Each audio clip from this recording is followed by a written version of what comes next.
Hello, and this is finally Wrestlemania VIII. I said I'd be doing this review, and here we are, ladies and gentlemen. It's Wrestlemania VIII, April the 5th, 1992. I was 18, by the way, then. God, I was 18. Jesus Christ. So the opening match. Sorry, trying to morph into the think there. The opening match was El Matador versus Shawn Michaels. Shawn was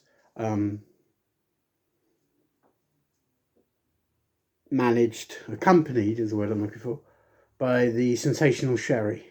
This was a good match. Yeah, it's good. Obviously, it's Shawn's first test as a singles star at this point.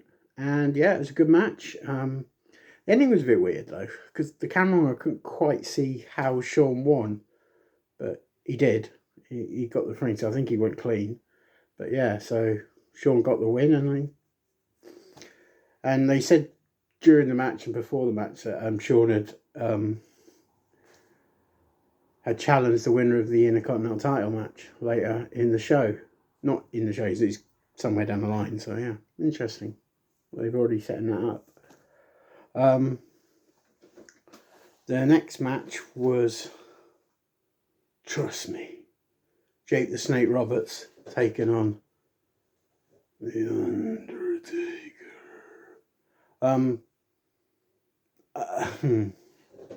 It's an okay match. It wasn't, it's not going to set the world on fire. It was all right. It was all right. But I've never seen Jake actually. I don't want to use a pun here, but he was belted the whole match and So the end came when Jake hit 2 DDTs on Taker and he sat up on both, and then Jake went after Paul Bearer on the outside with the urn.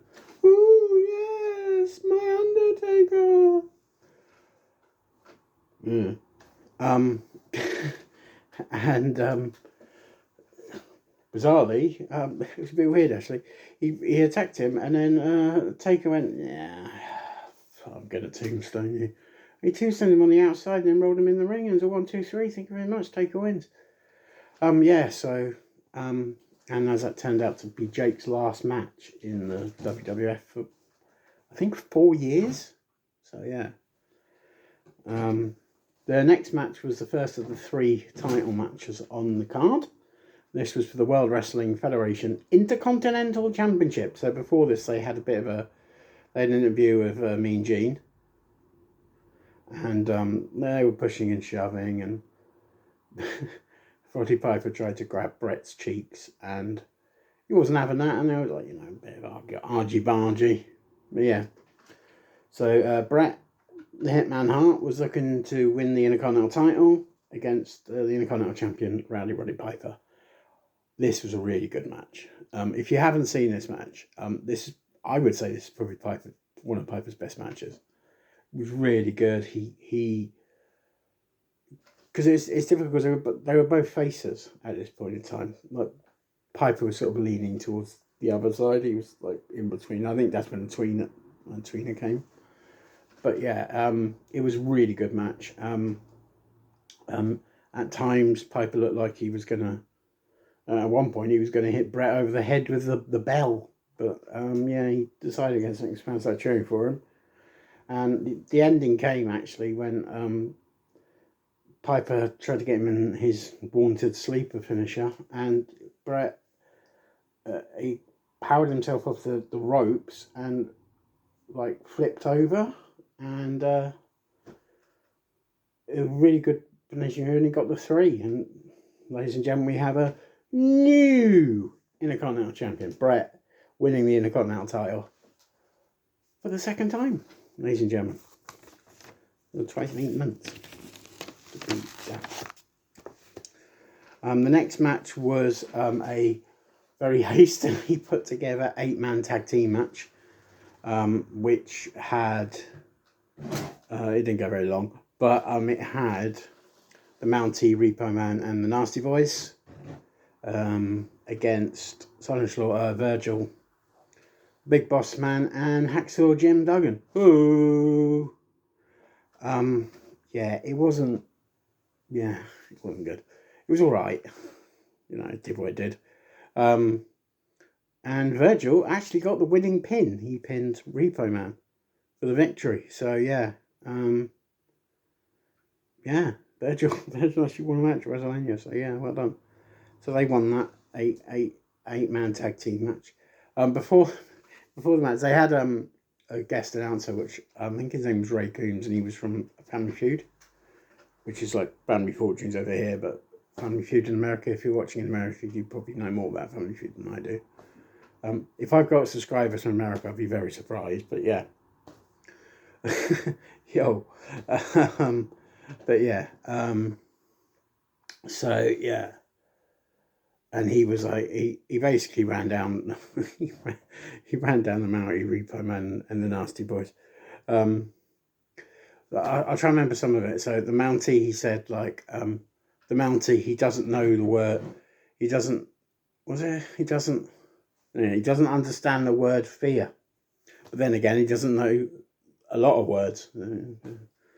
He probably said better than that. I can't remember what he said about the Repo Man. But the Nasties was quite funny. He goes, there's two things he said about that. The Nasty Boys, fans have said about the Nasty Boys that for two people they only share one brain, and so yeah, and this was what was said. It's not me. I don't have a go at me, like, and and then he said, about the Nasty Boys. Fans were asked about the Nasty Boys Korean, and they came up with one word: lucky. And then, so yeah, that was that match. And then the next match was for quite low down actually in the card, for the World Wrestling Federation Championship, where the Nature Boy Ric Flair defended the championship against the number one contender, the Macho Man Randy Savage, with Elizabeth's Honor on the line. Yes, because as you can remember, in the build-up, Flair had these photos and said he was with Elizabeth before. Good match, excellent match. There was lots of interference from Perfect, which is not surprising. But yeah, so it was a really good match. I thought the ending was a bit, I don't know. To me, the ending, I can't understand why they did the ending they did, but it didn't feel like it worked for me. That's just me, but I thought it was a really good match. So Macho Man basically rolled up Flair, and he held on to his trunks. Now remember, Macho Man's supposed to be an over-the-top good guy, and yet he used bad guy tactics to win. So I didn't really think that worked, but I think it was because he's heard about Elizabeth. I think that's what it meant, but to me it didn't work. But it was a really good match. So yes, Macho Man Randy Savage became World Wrestling Federation champion for the second time, and the first time in 3 years, because he lost the belt WrestleMania VIII to Hogan. The next match was the model Rick Martel against Tatanka. It was good. It was all right. You know what you get with Martel. He's very underappreciated, I think. And the ending was, again, so Tatanka won by a crossbody. I don't know. I don't know. Anyone thinks that's good or not? I don't know. But yeah, so that's how he won.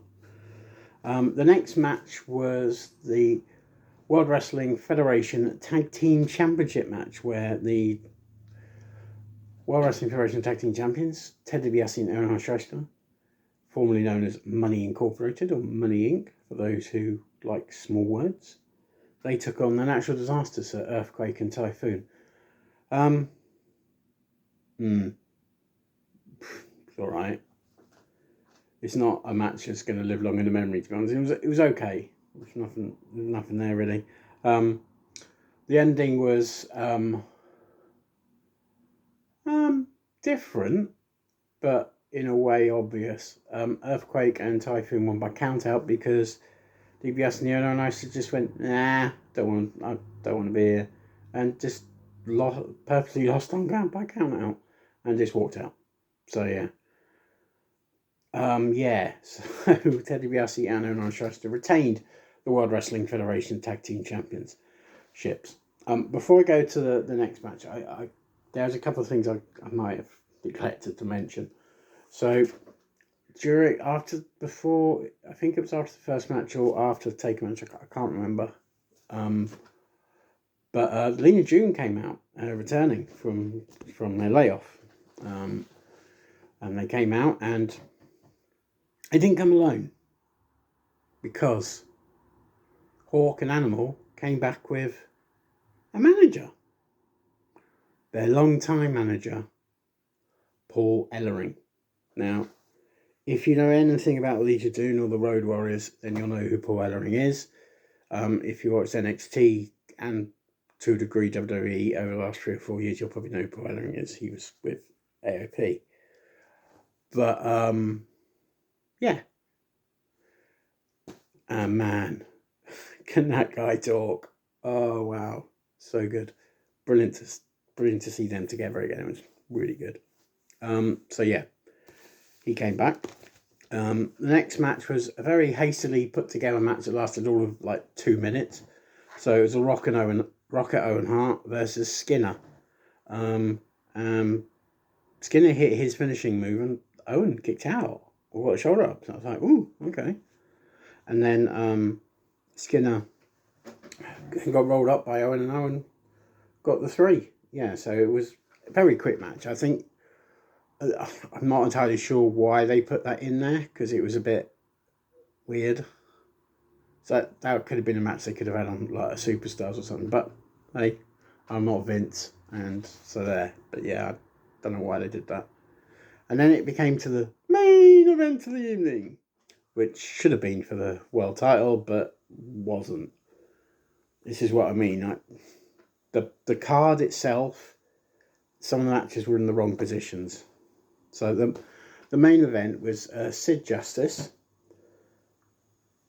the master and the ruler of the world. He was taking on the immortal Hulk Hogan.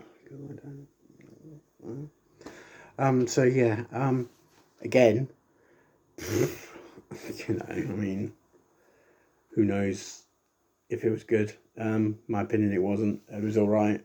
Again, it was all right. It's disappointing because Sid looked really good in it, and promo-wise, Sid is just at that point in time was amazing. He was really good. He really, the eyes and his facial expressions were amazing. Hogan was just Hogan, so you know, yeah. So the ending came when all hell broke loose basically. Sid powerbombed Hogan, and then Hogan hulked up and got out of it, which was ludicrous as well. I mean, come on, really? Come on, stop it now, stop it. So yeah, and then I think he was going to have, and then Harvey Whippleman got involved, and so Hogan won by disqualification. And then randomly, Papa Shango walked out and started what looked like taking the short. He looked like he didn't know where he was going, and then he sort of turned around and went, "Oh, I better run." So I think he was supposed to be in there. I think he was supposed to be in the melee long before he actually got to the ring. So, yeah, historical people have said it was a botch, but I don't like using that word. I would say that Papa Shango was taking a stroll down to the ring, and then realised that his stroll to the ring was going to take longer than he thought, so he started running. So yes, and then he attacked Hogan, and then Sid was going to go out, and he got a chair, and then the Warriors music hit. Yes, the Ultimate Warrior is back in the World Wrestling Federation, and looking, a little bit smaller than he did before.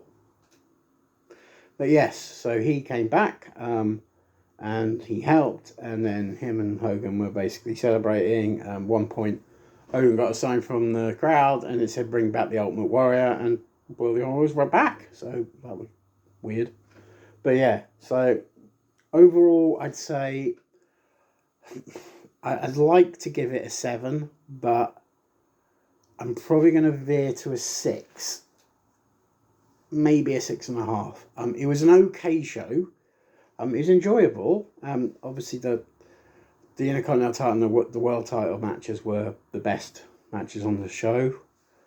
I think that the tag team title match, could have been better.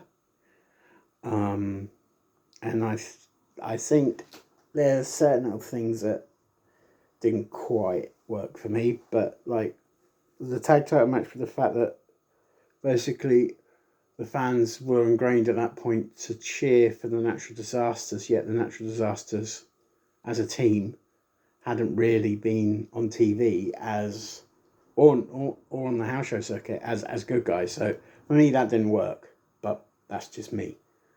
But yeah, I'd like to give it a bigger rating than 6.5, but that's my opinion, and it's okay. I've seen worse shows. I've seen worse wrestling shows, put it like that. But yeah, so that is your WrestleMania 8 review. I hope you've enjoyed my review, my opinion. And yeah, so I will obviously be. I'm probably not going to keep you up to date with the current goings on in the world of professional wrestling, in the WWE or the AEW or the Ring of Honor. I'm putting "the" in front of everything because apparently that's what you do. The New Japan, the Progress. That doesn't sound right. But yeah, so thank you for watching. Thank you for just taking time out of your day to watch me ramble on. But yeah, thank you for watching. Thank you for supporting me, really. Because this is what it is. It's supporting. So thank you very much. It's been enjoyable. It's been fun. And I will see you all very, very soon. Bye.